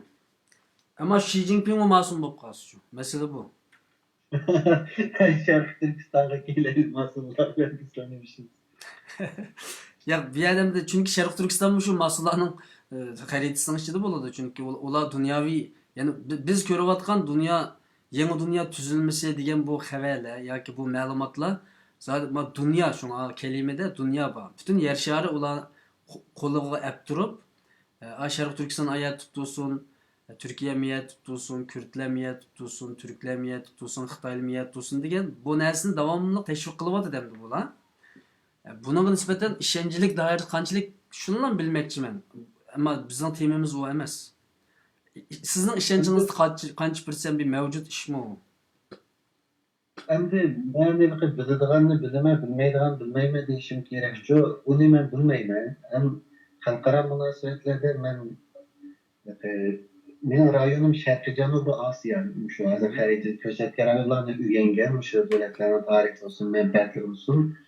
Endi men doktorlik qilishim o'qimadim. Shunga kasbning aklidan so'rasangiz javob bersin bilmadim. Rahmat. Unda bo'lganda siz bilan shu 2012-yildagi Xitoyninki Sharqiy Janubiy Osiyo chegaralarini ichib o'tish masalasini ayrim bir dars qilsak o'g'dik. Uningdan xabaringiz bor balki. Bo'lamdi. Ovozingiz yaxshi. Bo'ldi. Yat qarindishimiz debdi Adil Qosim Umid Musaboyev efendimni bir to'nib chiqqan bo'lsak deydi. Inshaalloh kelar qitim to'nib chiqamiz, chunki vaqtimizni ayt qisqa qoldi. Manas bazıdan çekinip bo'ldi debdi Mustafa Tanha degan qarindishimiz. Amerika Manasdan chiqib bo'ldi debdi. Qashqay ko'chalarda adam qolmaganining javobini yuqorqi leksiya yaxshi yo'ritib berdi deydi. Zodi biz tunigin deyishgan-ku Qashqayning ko'chalarida adam qolmadi. Adam qolmasligining sababi bu deyishgan-ku. Demakki, sizning leksiyalaringizni qarindoshlar tushunibdi degan gap. Agar Sharq Janubiy Osiyo dengizida urush bo'lsa, bu urushningki Sharq Turkistonga yeyilish ehtimoli bormi bo'lsa, qanchalik ham qandaq ahvol Sharq Turkistonga yeyildi. Bu bir muhim gapga yana. Bu yerda urush bo'lsa, o tog'ning ichidagi necha tog' to'sab turgan bir quruqliq markazidagi jo'g'rafiyaga qandaq bir nemisi bo'ldi debdi. Bu Sharq Turkistonga munosabatlik bir nemisi bo'lamdi debdi. Amaliyot Xitoy cho'ng bir nima chiqaydi. Buni nima deysiz? Sharq Turkiston qanchalik bir yani geopolitik ta'siri bormi, yani jo'grafiyalik? Durdunga javobning qisqasi bu bizning strategiyachilarimizga, siyosatchilarimizga bog'liq. Chunki u davlatlar strategiya tuzgan vaqtida ba'zi bir kichik davlatlarni yoki bizga o'xshash xalqlar mustaqillik talab qilayotganlarni shu cho'ng davlatlarga o'zining bor kuchini, o'zining bu strategiyaning bir parchasi bo'la oladiganligini tushuntirish kerak. Hem mayli chet elda bo'lsin, bir kuchli sistemalashgan tashkilotlashish, belgili iqtisodiy kuch, ammo iqtisodiy kuchimi nurg'unlagan pul ketmaydi, chunki siz sistemalashtirib birlik qilib bir ideologiyada birlashasangiz u pulni kelmaydi. Buni bunday bir misol beray. Amerikani Iroqqa hujum qilish Amerikaning niyati va bana topolmay turgan vaqtida bir iroqlik arab odam Amerikalikqa Saddamning atom bombalari meyada deb isbot berib, buni shu vaqtdagi Amerikaning Paul degan odam nimaga chiqib, Birlashgan Davlatlar Tashkilotida chiqib, Xavfsizlik kengashida iliqi arab odamning bergan materialni tutib, mana isbotimiz degancho. Keyin tutilgandan keyin atom bombasining o'rnini topolmadi, u urushga isbot to'plab bergan odam Angliyaga qochgan. Bizim Xitoyning atom bombalarining o'rnini tepib BDT'da ko'rsasak bo'ldi ekan unda qo'yganda. BDT'da emas, biz maqsadimiz Abay deganimdek Sharqiy Janubiy Osiyodagi birlashishda Uyg'urlar bo'lishi kerak. Uyg'urlar bo'lishi kerak. U yerda bo'lgandan keyin Amerikaning strategiyasiga Sharq Turkistonning mustaqillik harakatini akirish kerak. Buningdagi narsa Sharq Turkiston mustaqil, nimishqa mustaqil bo'lishi kerak. Ham bu mustaqil bo'lsa dunyodagi shu Xitoyga qarshi davlatlarga qanday tahdid bo'ldi keyin degandek narsalarni buni strategiyachilarning ishi bu. Amerikaning strategiyasiga akirish. Bu yerda diqqat qilish tegishli bir narsa. Davlatlar normalda cho'ng davlatlar boshqa davlatlarning ishini biroq hal qilmasdan yerim tashlab qo'ygan bir ish bor-ku. Qanday qilsangiz, masalan, Rossiya, Armeniya va Ozarbayjonni Qarabog' masalasida bir-biriga ilib qo'ydi. U Qarabog'ning masalasini hal bo'lmas bir masalaga o'zgartirdi. Buningdagi maqsad mana shu masalani hal qilib, keyin boshqa davlatlarga yaqinlash, Ozarbayjon, Gruziya, Turkiya bilan birlashib, bu yerda bir bir kuch paydo qilmasin deb o'sha ilib qo'ydi. Hı hı. Amerika İsrail bilan butun Arab dunyosini ilib qo'ydi. Saudiya Arabiston bilan Ironni bir-birisiga ilib qo'ydi. Hı. Endi buni Xitoymi shubdi, Shimoliy Koreya masalasini Amerika national ilib qo'ydi. Hali olmaydigan yerga kiruvchi ishni. Shuning bilan u masala hal bo'lsa tushunib ketadigan davlatlar shu masaladan yillarni o'tkazib ketaveradi. Bunun da bu Amerika mı, Hı. Türkiye Yani mi? biz hatta ilinip mi kalmadık bu işe, menimce. Biz şu stratejiyani tunuştuğunda aşı ilinip kelip bizni Xitayning aşı kunda bomba patlaydigan ama hal olmaydigan masala qilib qo'yishidan saqlanishimiz kerak demoqchi. Hı. Yani kırılıp gittiğini biz olumuz o zaman. Yani o nimede Qarabağ meselesinde Azerbaycan'ın qanday bo'lar qolsa, masalan, qirilib ketmasak ama Tayvanga o'xshash ya mustaqil olmaydigan, ya Xitoyning ijrosi olmaydigan, hal olmaydigan bir masala qilib qo'yishi bu cho'ng davlatlarning odatiy yo'lda qilib qo'yilishi. Hı. Demek ki müstakillik tarafdarlığı bu pek mühimken demekçi. Şunak mı? Aldı bilen stratejiyada Amerika qoyil bo'lishi kerak. Sharq Turkiston mustaqil bo'lsa, Xitoy majligiga o'rnidan qo'polmaydi, Rossiya mundaq bo'ldi deb raqib davlatlari bir cheklanishi kerak. Hı. Ondan keyin bizning uzun vadeli strategiyamizda bu nimning mustaqilligi bizga kerak deydigan yerga kelish kerak. Hı. Bu yerda bir turib qo'ydig'im shu bizning Sharq Turkiston Jumhuriyati yıkılgandan keyin Sovet İttifaqı bilan Xitoy kommunistlar birlashgandan keyin 1950 yillarda Amerika bir Sharq Turkiston Jumhuriyati qurmoqchi bo'lib kelib aplashgan ekan. Hı. Hı.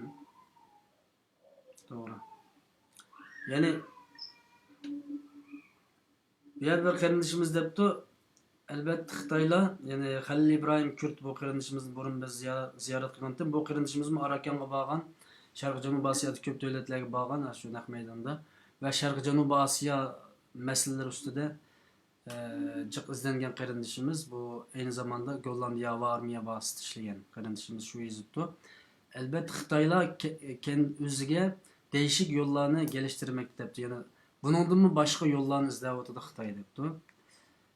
Belki ondan başka depti. Xitay bilan Amerika'nın arasında uruş bolsa hem iki devletin arasında uruş bolmasa bizge Türkistan halkı faydası barmı degendek gene okşa sual soruluptu abay.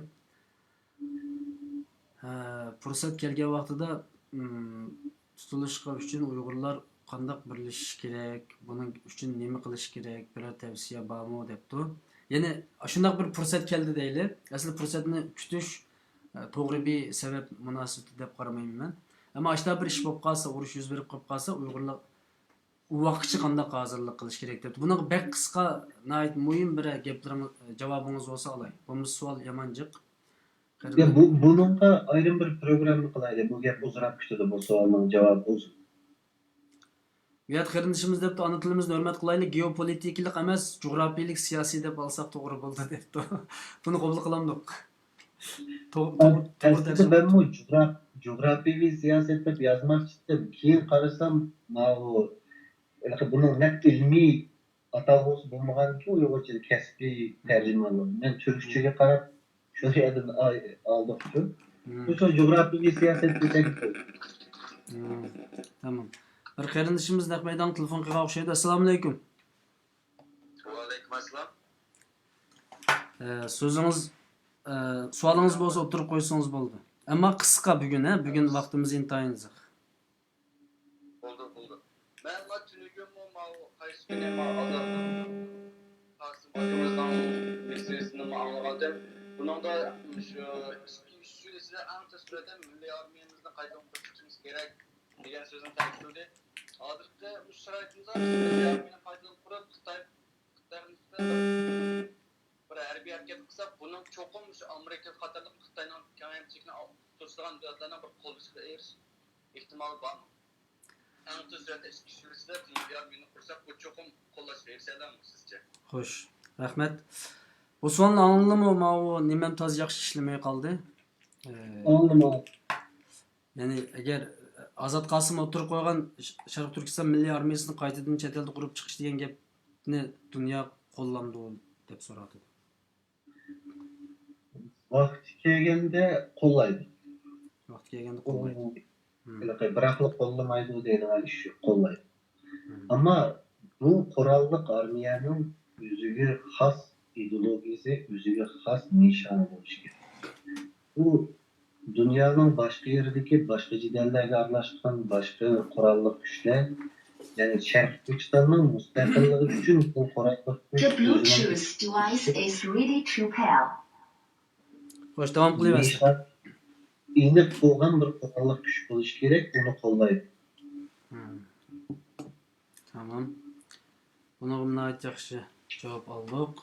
Abdusalom Niyoz qarindishimiz USA bilan Xitoy munosabatsiz toza nozik vaqtida Isroil yangi bir plan chiqdi. USA, ya'ni Amerika demakchi o'xshaydi. Amerika bilan Eronning to'qinishga sabab qo'ydi. Markazdan qatnamoqda Xitoy bilan Isroil gibi bormi? Xitoy bilan Isroil gibi bormi? Xitoy bilan Isroil o'rtasidagi munosabatni ayt qisqacha biznesi degili bo'ladimi? Qarindishimizga javob beryaptilar. O'z naq maydonga telefon qilsanglar qarindoshlar. Men xatinglarni setgan o'qiyolmadim. Vaqtimiz ammo 10 minut vaqtimiz qoldi. 10 minutdan 15 minutgacha shu oraliqcha kim telefon qilsa shuni qilib qildi. Qolganlarning savollari javob keyingi programma qoladi. Muxbir efendim gapning bilik tepmisangiz debdi. Oxiri muxbir degan qalpoqni kiydim mana. Muxbirim yomon bir ish emas. Gapning biligi tepmasam bu programma biroz nim qilib ketadi. Ma bu bizniki metod programma nimasi uzilib ketib qoladi. Shuning ba'zida gapni açtaq nim qilishga to'g'ri keldi qarindoshlar. Xo'sh, gap qilsizlar. Ben mi? Mushu Isroil bilan Xitoyning oralig'idagi masala. Hadi Xitoyning munosabati Isroilga bilan yomon deyish bo'lmaydi, yaxshi. Isroilga bilan çok. Xitoy mushu yerda harbiy nima demo? Munosib harbiy texnologiya degan temalarni hali munosabati bor. Hamda İsrail'e bilen bo'lgan jiq davlatlarning munosabati ko'ringandek emas-ku. Xitoyning munosabatini men yaxshi deyishga bo'ldi Isroil bilan. Hamda jiq davlat masalan Eron bo'lsin, Saudiya Arabiston bo'lsin, Isroil bilan Jozdan ustunligi bilan Jozdan ostidagi nimalari o'xshamaydi jiq davlatlar. Shuning Xitoyning munosabati yaxshi, ham Isroil bilan biz biladigan islom davlatlarining munosabatlariga begizak qilishdi. Xo'sh, Alloh rozi bo'lsin. Yani men o'zimning savolini keyin gap qo'ymay hozir bir so'rab o'tay. Yani bu yerda 200 ming askar ekranda ko'rinib turgandek Xitoyninki bu Sharq Janubiy Osiyo tarafida asosan buni Qo'rshovga olibdi hozir. Dengiz tavalikini. Qo'rshovga olibdi.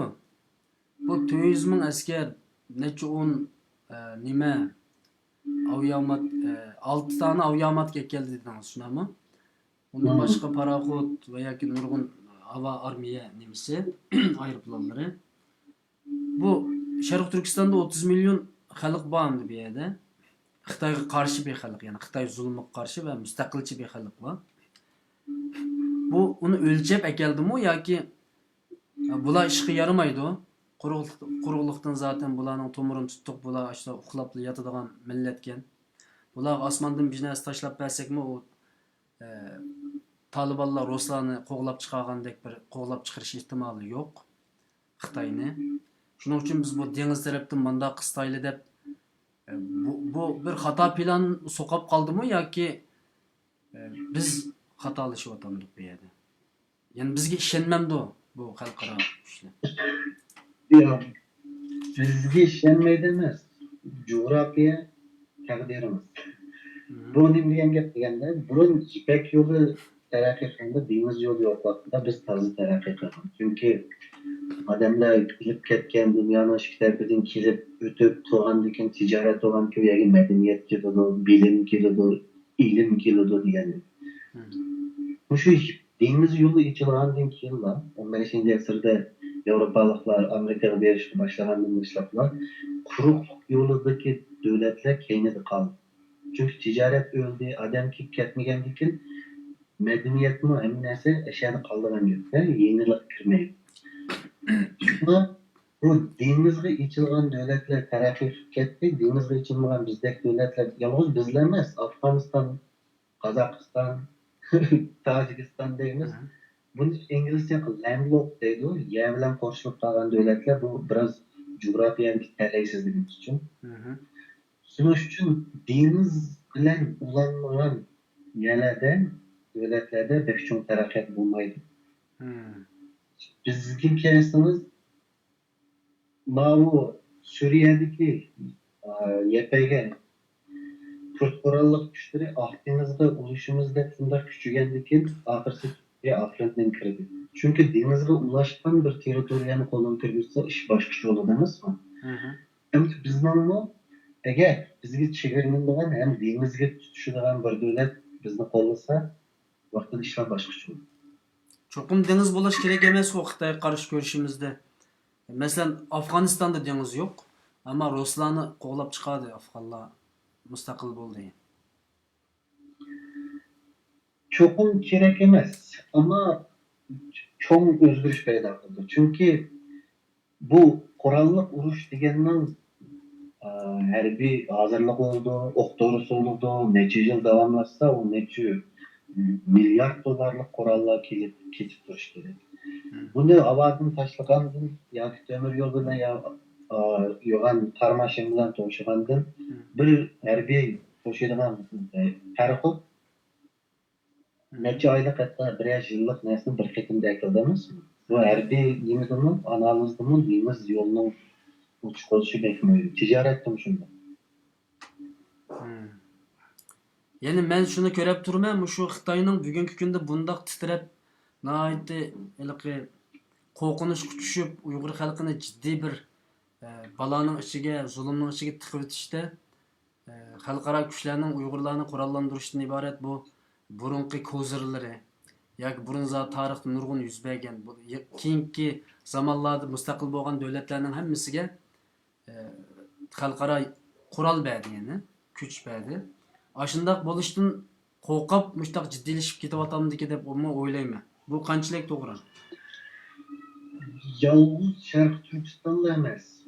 Bunun keyinki vaziyette benim karşımda Mongollarmı, Çungallarmı hemsini bastırıyor.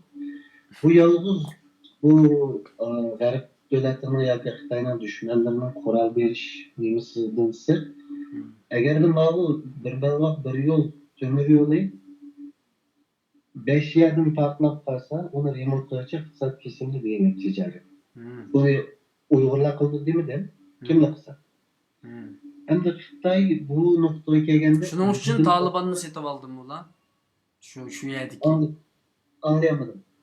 Şu tömür yolununki bexatarlik için Taliban'ı setip aldım mı ya ki? Şimdi Taliban'ı setip aldı desem de olmaydı. Çünkü Taliban bu Afganistan, Amerika'nın Afganistan siyasetinde Amerika bu Orta Şerq siyasetinde şu hat şunu çıkıştırdı. Bence o bir hatalı kandı. Afganistan'da Amerika uğraştı, Xitay yanlı değil. Çünkü Xitay yumuşak siyasetinden Afganistan'da kırıcı, Amerika'da. Şunun için Taliban'ın olsun, hatta Afgan hükümetinin ama Xitay'a olan pozisyonu azırca pek naçar emez. Ama o en güçlünden bana dilin getirmez. Hoş. Abay sözlerini kesip kaldım. Ayağını yadlarda bolsa davamlaştırsam oldu. 3 minut vaktimiz var. Yalnız Uygurlarla emez.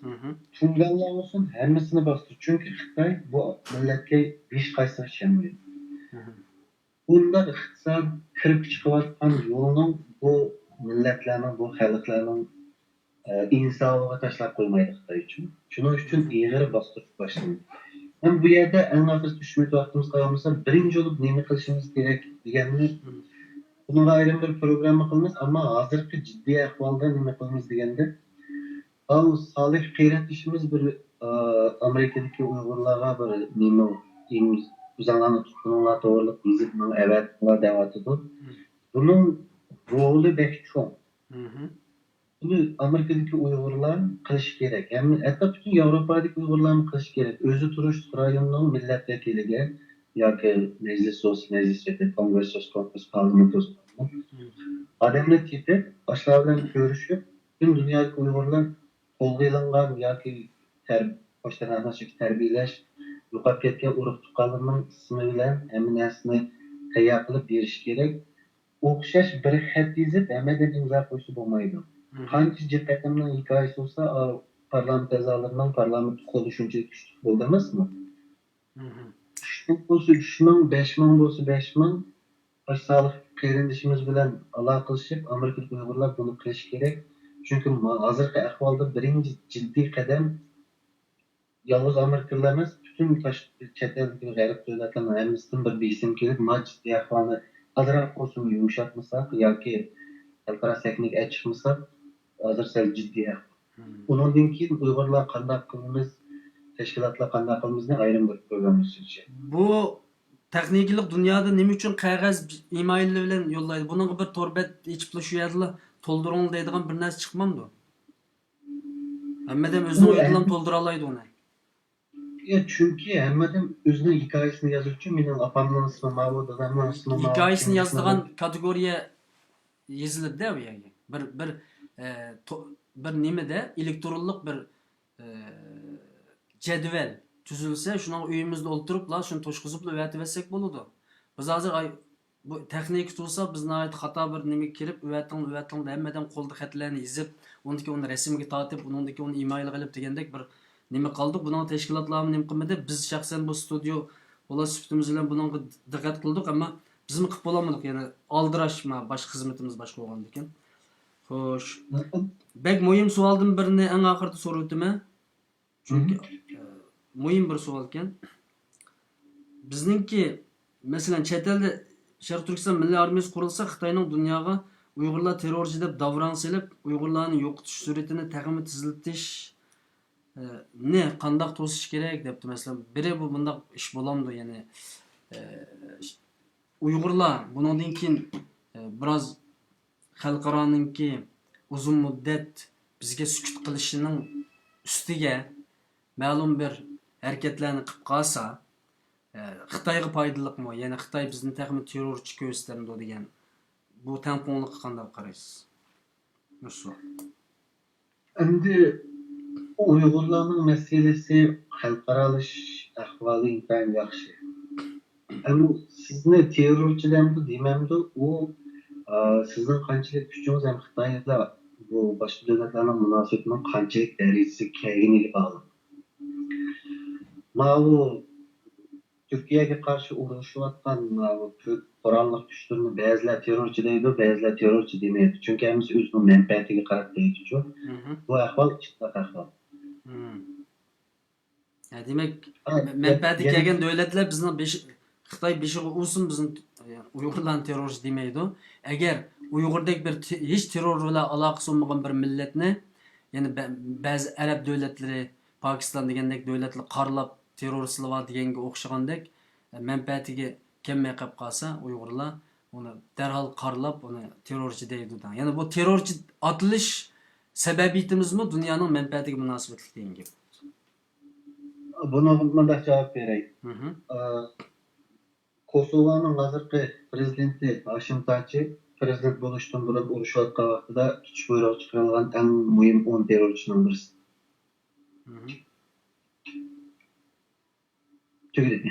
Chegdi. To'g'ri.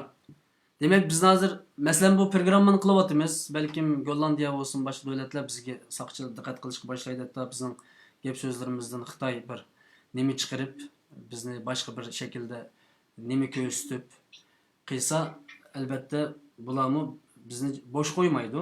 Turmalarga solishi mumkin yoki har qanday bir vositalarni ishlatish mumkin.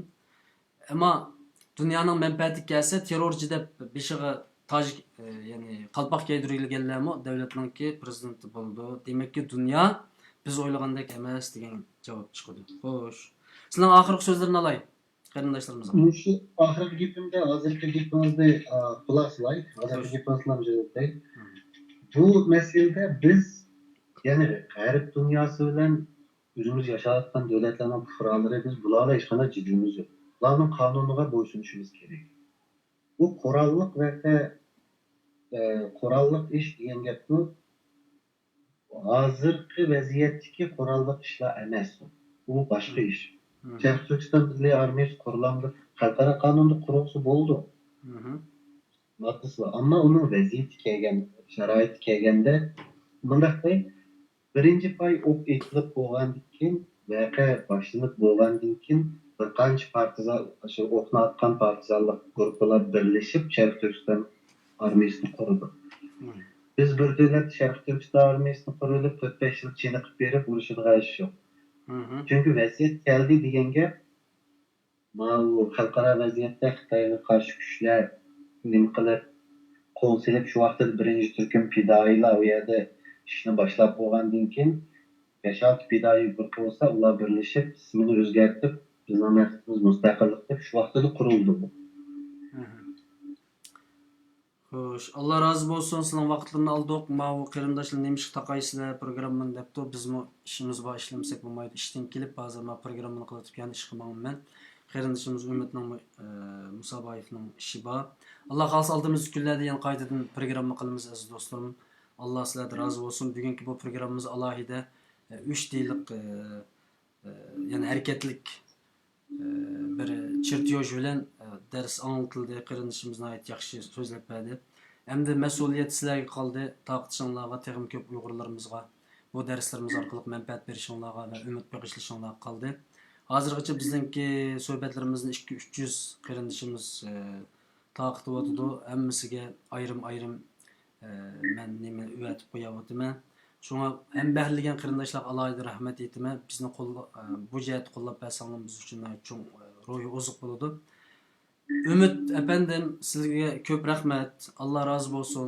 Inshaalloh kelar qitim texim yaxshi bir darslar bilan ekran oldiga chiqadiganligingizga ishonaman. Shu vaqtda sizni tafsiliy bir tanishtiraylikki, bo'g'illarimiz Musaboyevning Akuka Musaboyevlarningki tarix ustidan to'xtalayli va sizlardek nesillarningki qo'sqidagi ilmni ilib olayli.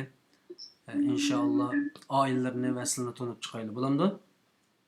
Bo'ldi. Sizga rahmat. Alloh razı olsun. Qilayotgan ishingiz imkon yaxshi ünlük emek ahamiyatli ish bo'lyapti. İnşallah. Vaqt münasibati bilan bugun mishat to'xtatamiz. Hammalarga Allohga emanet. Assalomu alaykum va rahmatullohi va barakatuh.